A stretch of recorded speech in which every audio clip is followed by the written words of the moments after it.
Muy buenas tardes, mi nombre es Henry Julián Ramírez Cañas. Hago este video para dar cumplimiento al curso Historia Política, Social y Económica de Colombia. Bien, Colombia en el siglo XX. La historia de Colombia en el siglo XX inicia con la Guerra de los Mil Días, esta guerra que duró cerca de 4 años, que devastó la economía, que dejó el país en cenizas, completamente en la quiebra y en la ruina, que al país le costó muchísimo volver a levantarse. Esta guerra que dejó, según cifras del Centro Nacional de Memoria Histórica, cerca de 70.000 muertos, otras cifras hablan de 100.000 y otras hablan de 39.000. En final, pues, la guerra fue completamente devastadora y trágica y lamentable. En ese contexto, un poco después de la guerra, en 1904, llegó a la presidencia el señor Rafael Reyes, quien trató de levantar el país completamente de la quiebra en la cual quedó, fortaleciendo el ejército, creando escuelas militares, fortaleciendo la hacienda pública, la empresa privada, y concedió personería jurídica a los primeros movimientos sindicales y obreros. En ese contexto, en Colombia ya se creaban los primeros movimientos de sindicales y obreros. Entonces, el presidente Rafael Reyes fue el primer gobierno en conceder personalidad jurídica a estos movimientos. Eh, Paso seguido de este presidente, en 1914 hasta 1918 gobernó José Vicente Concha. Este presidente gobernó en la depresión económica como consecuencia de la Primera Guerra Mundial que se desató en Europa. Este suceso fue catapulta para el agro colombiano, ya que Colombia exportaba e importaba de Europa. Entonces, la consecuencia de la Primera Guerra Mundial fue que Colombia, aunque se mantuvo neutra, su posición fue neutra, se paralizaron las exportaciones. En este contexto, pues Colombia empezó a fortalecer su agro, se empezó a sembrar otros productos, eh, aparte del café, cacao, empezó a expandirse la ganadería, productos, verduras, aguacate, maíz, plátano, maíz, trigo, y otros demás productos del agro.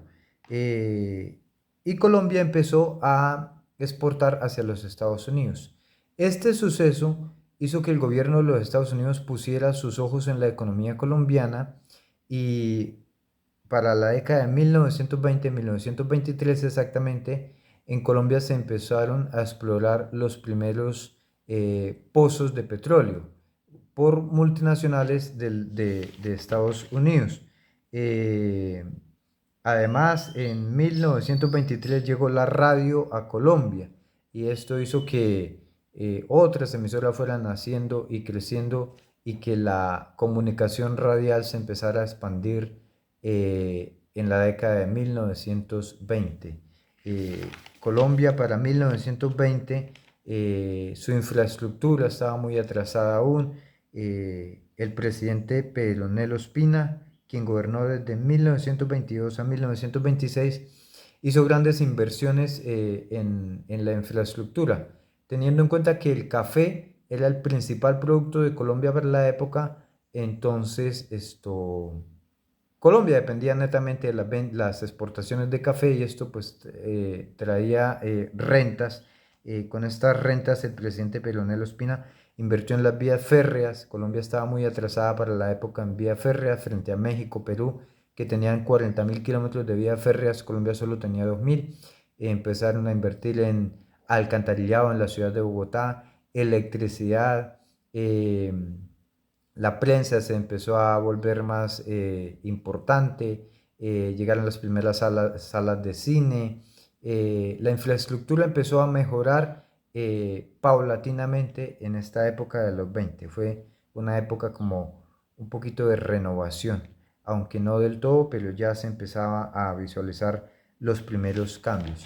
En este contexto también se dio un episodio muy lamentable y trágico que fue en 1928, la masacre de la zona de las bananeras. Estos grupos sindicales que desde 1908 se les había concedido personería jurídica y que seguían creciendo, habiendo más grupos sindicales, pues llegaron un momento en que empezaron a protestar y a marchar muy fuertemente por sus derechos, y en 1928 grupos sindicales de las empresas de banano que trabajaban para multinacionales de los Estados Unidos eh, reclamaban un pago más digno, que es el derecho a las vacaciones, el pago de los descansos. Y bueno, el gobierno colombiano puso por encima la economía que el derecho de los trabajadores, y ocasionó en la lamentable masacre de las bananeras en el año 1928. Este suceso eh, significó el fin de la hegemonía conservadora que llevaba casi medio siglo gobernando, puesto que fue la gota que rebosó la copa. Después de esto, la hegemonía conservadora cayó y llegaron los gobiernos liberales de eh, el presidente Enrique Olaya Herrera y Alfonso López Pumarejo.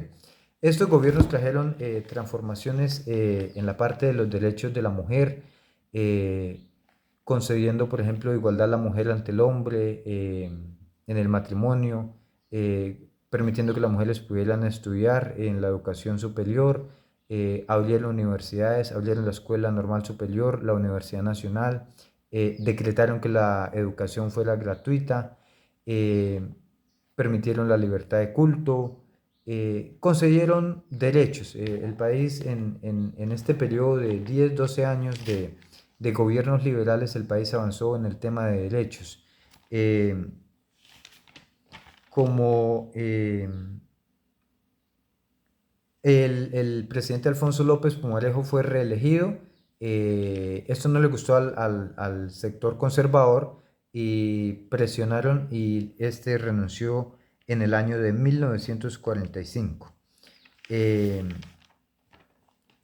Después de esto, vuelve al poder nuevamente los gobiernos conservadores. De 1946 a 1950 gobernó Mariano Ospina.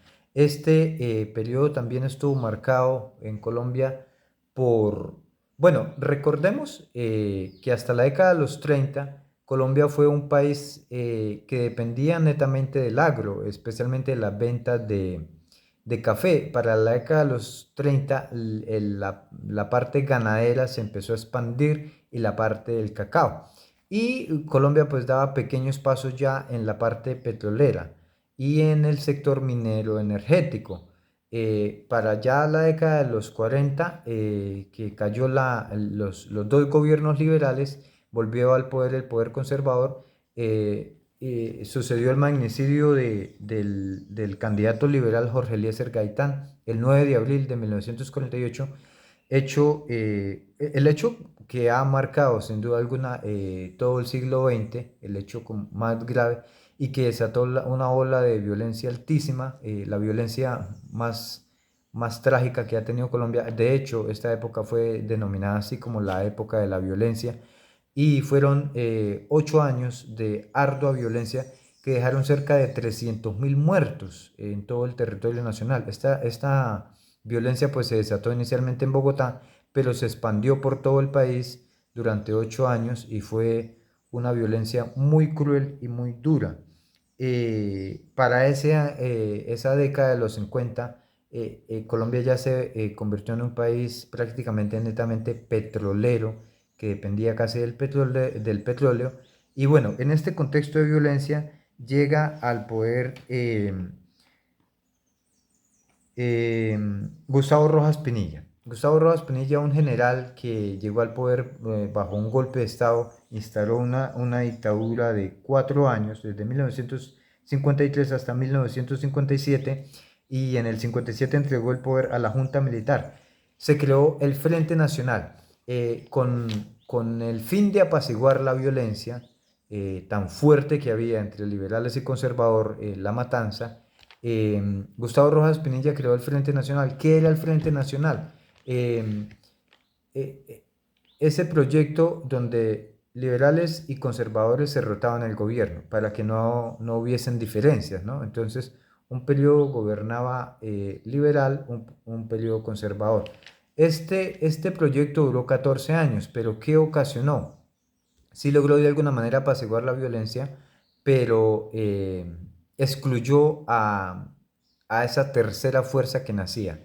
Resulta que Colombia no fue indiferente a dos sucesos mundiales, que fue la Revolución Rusa, por la cual eh, se dio prácticamente la Primera Guerra Mundial, o en medio de la Primera Guerra Mundial. Esto, en 1921 pues se instauró la Unión Soviética, este gobierno ruso socialista, y en 1953 sucedió la revolución en Cuba. Estos dos sucesos tenían algo en común, que eran gobiernos socialistas. Y esto pues influenció aquí en Colombia algunos sectores jóvenes, digámoslo así, influenciados, y entonces se sentían excluidos por el Frente Nacional. Entonces esto ocasionó que esta tercera fuerza, las juventudes comunistas, se sintieran excluidas y se alzaran en armas. Fue en ese periodo cuando empezaron a nacer las guerrillas comunistas, el ELN y la FARC, y el EPL, Ejército Popular de Liberación Nacional. Entonces, estas guerrillas para la década de los 60 pues empezaron a nacer y fueron un poco, digámoslo así, insignificantes por su bajo número de integrantes y por su baja influencia. Pero poco a poco se fueron fortaleciendo durante la década de los 60 y de los 70. En los 70 llegaron los gobiernos de los Lleras, y estos pues trajeron nuevas ideas como eh, Carlos Lleras Restrepo y Alberto Lleras Camargo. Estos gobiernos traían las ideas de la reforma agraria. Además también durante estos periodos pues sucedieron fuertes manifestaciones obreras y sindicales que seguían reclamando sus derechos, y también se creaban programas para apaciguar estas protestas. Durante estas dos décadas, los 60 y los 70, las guerrillas se fueron fortaleciendo, y en los 70, ¿qué pasa en los 70? Colombia ya era un país netamente petrolero, que tenía un poco descuidado desde siempre el agro, y dependía del petróleo y de los hidrocarburos, y pues habían además ya empresas establecidas muy poderosas. Estas guerrillas comunistas que venían creciendo, estos sectores empresariales, incluso políticos, las veían como una amenaza. Fue entonces cuando estos sectores empresariales y algunos sectores políticos, con su propio dinero y con la ayuda del ejército y del mismo Estado, pagaron grupos privados para autodefenderse de estos grupos guerrilleros. Es lo que se conoce como el fenómeno del paramilitarismo, que nació en la década de los 70, donde grupos paramilitares enfrentaban a las guerrillas para defender primero, pues, digámoslo así, al Estado y algunos empresarios, y ahí entran también los, digámoslo así, los feudales. Eh, entonces, la década de los 70 y de los 80 está marcada por esto, por el crecimiento exponencial de los grupos guerrilleros, el nacimiento del paramilitarismo, y económicamente pues Colombia se convierte ya en un país netamente petrolero y dependiente del sector de hidrocarburos. En los 80 nuestro país vio crecer su PIB, digámoslo así, sus exportaciones. A Colombia el dinero empezó a llegar en abundancia, pero esto es algo de lo que poco se habla, y es que el PIB de Colombia en ese momento y el dinero que entraba al país no creció, no propiamente porque las empresas o el agro estuvieran creciendo así como lo decían los números, sino porque al país empezó a entrar dinero ilegal del narcotráfico, ¿sí? Esto fue algo que se marcó en los 70 y en los 80 también, que el país fue, se expandió, el narcotráfico empezó a crecer. Esto pues ocasionó también un choque, los carteles narcotraficantes, el cartel de Medellín, el cartel de Cali, tuvieron choques con los grupos paramilitares, tuvieron choques con los grupos guerrilleros y esto ocasionó una terrible violencia letal en nuestro país que, que, que trajo también miles de decenas de muertos. En los 80 el gobierno colombiano hacía esfuerzos para implementar la paz con los grupos armados. En el 84 el gobierno del presidente Belisario Betancur, con esfuerzos, logró hacer negociaciones de paz con el grupo de las FARC, el acuerdo de la Uribe en Corinto, y con el grupo guerrillero del M-19 también logró acuerdos de paz. Eh, entonces, con el M-19, un año después, el gobierno rompe ese acuerdo de paz y con la FARC, pues se crea el Partido Comunista de la UP. Este partido, pues siempre fue, digámoslo así, como discriminado, señalado por ser el grupo de las FARC, digámoslo así, por ser el partido de la FARC, por ser un partido comunista. Y es entonces cuando los sectores paramilitares inician este exterminio, asesinando a más de 3.000 miembros de este partido político. El partido político, la UP, fue víctima de un genocidio, un completo exterminio, una persecución letal por parte incluso hay que decirlo, del mismo Estado y y de los sectores paramilitares. Este partido desapareció por completo, fue borrado. Casi la mayoría de sus integrantes fueron asesinados o sometidos al exilio. Eso es un episodio muy triste y lamentable en nuestro país. Bueno, como hechos que se quedaron a la historia de nuestro país, ya lo habíamos mencionado, en 1923 llegó la radio y también se empezó a hacer las primeras exploraciones de petróleo. En 1928 la masacre de las bananeras. En 1948 el asesinato de Jorge Eliezer Gaitán. En 1952 la policía quema los edificios de los diarios y periódicos liberales. En agosto de 1956 un camión del Estado que iba cargado con 2.000 kilos de dinamita estalló en la ciudad de Cali y acabó casi por completo la ciudad de Cali, la capital del Valle del Cauca.